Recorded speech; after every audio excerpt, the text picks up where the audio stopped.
Bismillahirrahmanirrahim. Assalamualaikum warahmatullahi wabarakatuh. Bismillahi walhamdulillah. Alhamdulillahilladzi ja'ala syahr Ramadan syahrul siyam wa syahrul qiyam. Wassalatu wassalam ala sayyidil waladi adnan wa ala alihi wa sahbihi dawil fadli wal irfan. Amma ba'du. Subhanaka la ilma lana illa ma 'allamtana innaka antal alimul hakim wa tub 'alaina innaka antat tawwabur rahim. Amma ba'du, rabbi shrah li sadri wa yassir li amri wahlul 'uqdatam min lisani yafqahu qawli. Amin ya rabbal alamin. Puji serta syukur kita panjatkan kehadirat Allah Subhanahu wa taala yang mana Allah masih mengizinkan kita sampai detik ini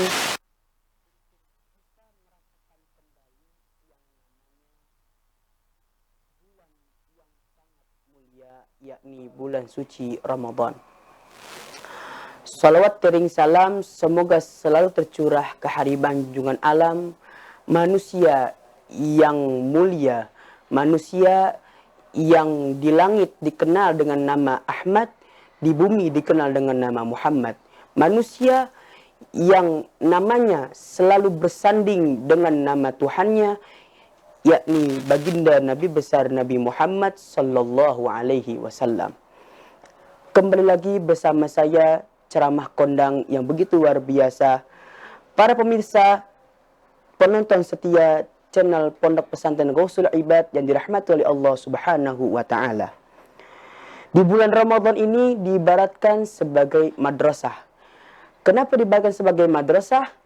Karena diibaratkan untuk kita melatih daripada untuk selalu memperbuat amal kebaikan, mengerjakan amal-amal soleh, mengerjakan hal-hal yang mendatangkan kecintaan kepada Allah Subhanahu wa taala.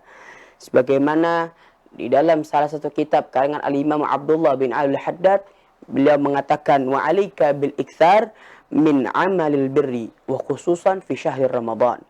Kata beliau, kita itu dilazimkan untuk selalu memperbanyak daripada amal-amal kebaikan, terlebih khususnya di bulan suci Ramadan. Beliau menambahkan di sini dibilang wa khususan fi syahr Ramadan. Mengapa beliau bilang seperti itu? Karena di bulan Ramadan ganjarnya sangat-sangatlah berbeda dengan ganjaran kita berbuat amal kebaikan di luar dan di selain bulan Ramadan. Nah, kita harus tuh yang namanya memperbanyak amal kebaikan. Misalnya kayak apa? Kayak sholat, ngaji, baca Quran, dan lain-lain. Kita ngambil di intinya aja yang kedua, yaitu ngaji. Nah, biasanya orang kalau udah masuk Ramadan nih, udah lupa yang namanya ngaji. Mentang-mentang udah tawakufan, pengajian semuanya, udah lupa, udah mager yang namanya ngaji. Nah, jangan kayak begitu. Di bulan Ramadan ini, selain kita udah yang namanya tawakufan, pengajian-pengajian para ulama, terus kita mengaji terus. Jangan sampai kagak ngaji. Begitu. Nah, di bulan Ramadan kita ngaji nih, ganjarannya gede. Kan biasanya ada tuh yang namanya kajian-kajian Ramadan, targhib Ramadan. Nah, tuh kita harus hadirin tuh. Kita harus ikutin kajian itu. Ya, agar supaya apa? Agar supaya wawasan kita menambah, agar supaya pengetahuan kita nambah, ya. Dan juga ngaji juga itu salah satu paling utamanya ibadah. Nah, dengan ngaji jadi kita tahu bahwasanya ibadah biar kita tuh ibadahnya nggak asal-asalan, ya. Dengan ngaji biar supaya ibadah kita diterima oleh Allah Subhanahu wa taala. Karena banyak orang yang ibadah tapi nggak ada hasilnya, nol hasilnya. Dengan sebab apa? Dengan sebab dia nggak ngaji.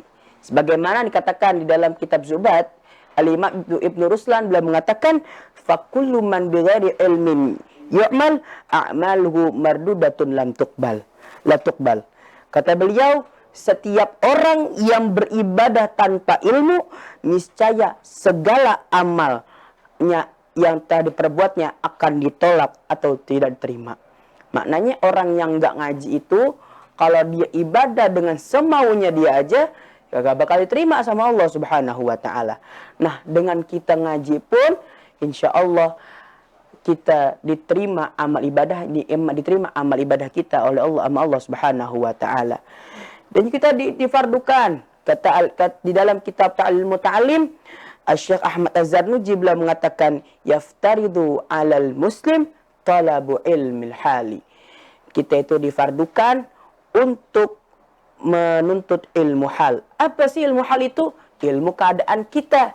Ya, setiap hari kita ngapain? Ya, ilmu hal itu yang menjelaskan tentang sholat, tentang puasa, tentang ngaji, tentang ibadah-ibadah yang bikin kita dekat sama Allah Subhanahu wa Ta'ala. Nah, termasuk puasa. Ya, puasa pun termasuk kita belajar daripada ilmu hal, termasuk ya daripada kategori ilmu hal. Ya, walaupun puasa kita nggak ngejalanin setiap harinya.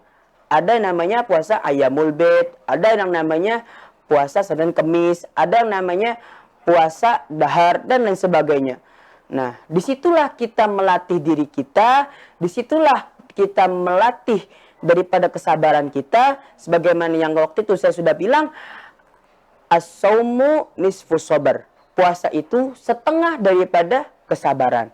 Nah, daripada itulah kita melatih kesabaran kita, kita melatih diri kita dari hal-hal yang bikin kita jauh dari Allah Subhanahu wa Ta'ala. Nah, di bulan Ramadan ini, yang tadinya kita malas untuk sholat, yang tadinya kita malas untuk baca Quran, yang tadinya kita malas buat ngaji.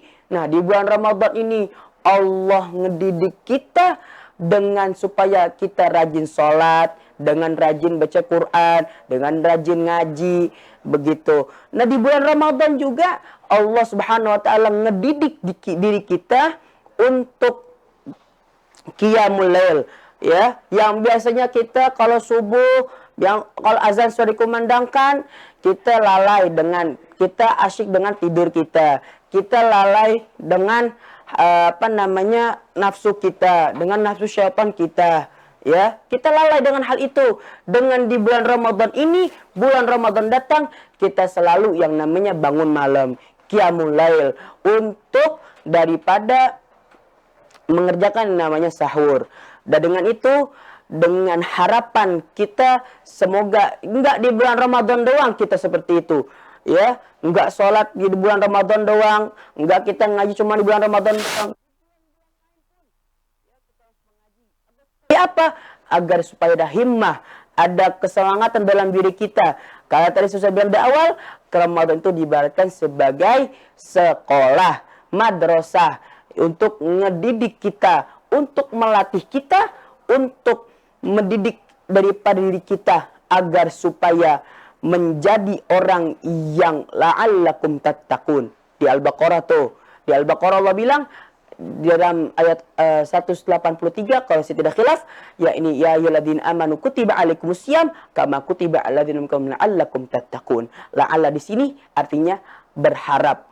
Tapi kalau Allah sudah ngomong la'alla di sini, berarti sudah pasti kita akan mendapatkan gelar la'allakum tattaqun. Dengan sebulan itu pun kita bisa menjadi orang yang bertakwa. Walaupun cuma sebulan aja, ya, nggak bakal rugi, nggak ada ruginya, nggak ada apanya. Insya Allah kita bukan di bulan Ramadan aja menjadi orang yang bertakwa. Terus kita untuk selalu menjadi orang yang bertakwa. Moga-moga dengan kultum yang singkat ini ada manfaatnya. Moga-moga kita semuanya diberikan kesehatan Allah Subhanahu wa Ta'ala, dan Ramadan tahun ini bukanlah Ramadan terakhir bagi kita. Dan moga-moga kita bisa merasakan Ramadan yang akan datang kembali insyaallah ta'ala. Amin ya rabbal alamin. Hadza minni wa minkum. Wassalamualaikum warahmatullahi wabarakatuh.